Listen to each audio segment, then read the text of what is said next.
Ladies and gentlemen, it is time to now showcase one of the new dinos that just came out today, the Patchy, as I like to call it, because I'm not trying to pronounce that whole name.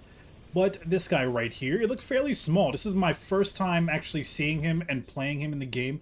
I literally just got home from work just to make this video. So hopefully you guys enjoy this video. Don't forget to hit that thumbs up if you do. So I'm definitely going to be playing around with his colors and skins later, as well as his balance. Now you can see this is how he looks when he's balanced. This is how he looks when he's speed, which actually looks pretty cool. I like how the horns on his head.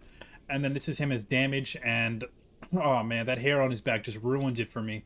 But I guess if you want extra damage, you can do that. Now for this video, we're just going to go balance because I don't know which one's the best yet. So we're definitely going to do a separate video on if it's worth growing one of these. But this video is more of like a showcase type of thing, so hopefully it goes good. So this is the Patchy at a juvie level. So this is the juvie size, and he looks so cute. Look at his eyes. He has nice eyes for some reason. If you guys pick the different colored eyes, he can look a lot better. Let's see how his skins look really quickly. So the albino one, all black one.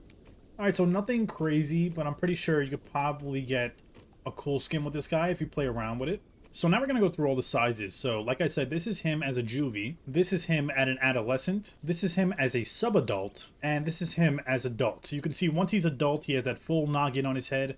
His eyes actually look smaller, so he's not as cute anymore.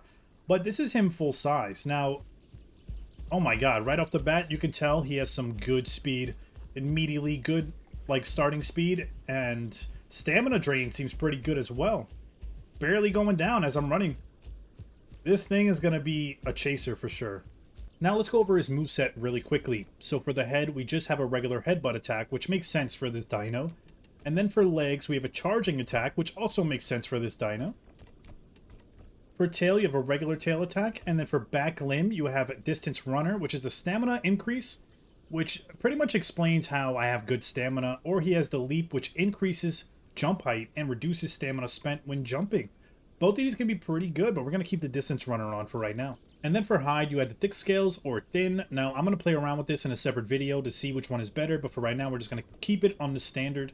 And then for metabolism, we have scavenger and herbivore. So he can eat meat and he can eat berries, depending on which one you choose. So here's the deal. When it comes to his stats, they did not post his stats yet. So I don't know what his health is, what his combat weight is, or his attack and damage. What I can say is they did put his name on the stat chart, but no numbers to fill it in yet.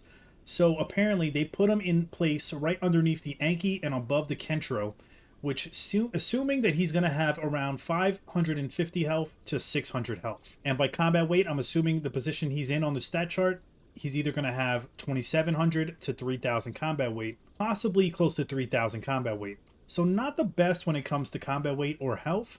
But I have no numbers on his damage yet for his moveset, so that will have to be in a separate video as well. So now we're going to do some size comparisons and some damage testing as well. So thank you to my admin, Sinister Cinna, for helping me with this video. She's a very amazing admin, and she agreed to help me, so I'm very glad. And she's pretty amazing, so make sure you guys hit that thumbs up just for that reason alone.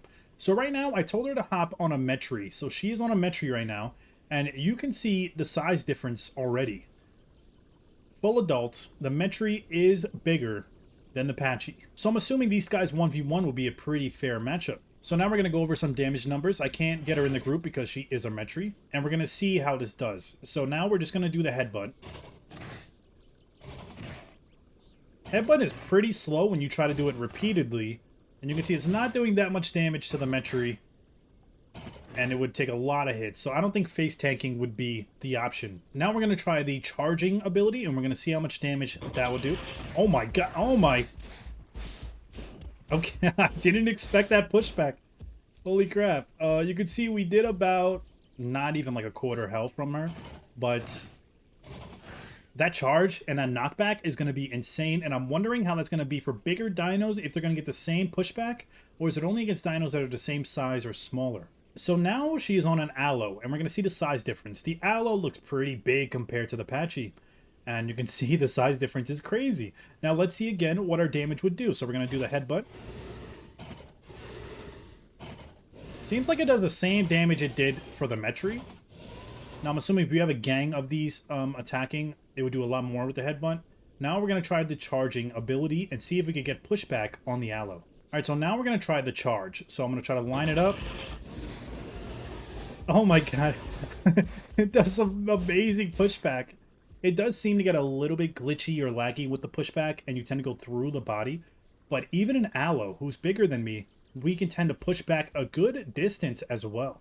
So imagine if you would have had a pack of these and you all just charge like that, you'll be playing ping pong with the dino. Although it does seem the charging ability does not do that much damage, which is kind of disappointing. Now we have Cinna as a T-Rex, and we're going to see if we can knock back the T-Rex with the charge. Now, I'm assuming we're going to do no damage to him, really. Even if you ass ride the T-Rex, it would take a lot of hits just to really do any damage. Alright, so this is take 3. We're going to try the charging. I keep messing it up, but we're going to try and see if we get the pushback. Then we just charge at him. Oh my god. So yes, it does move the T-Rex. Now, as far as damage-wise, it does not do that much damage, which is sad, but you can move a T-Rex. Now, this can work good in your favor when you're playing near cliffs. If you're fighting near a cliff, you can push them back, but you have to be careful because sometimes it does get laggy, or you do go through and end up flying past him, which can damage you if there's a cliff on the other side and you're not careful.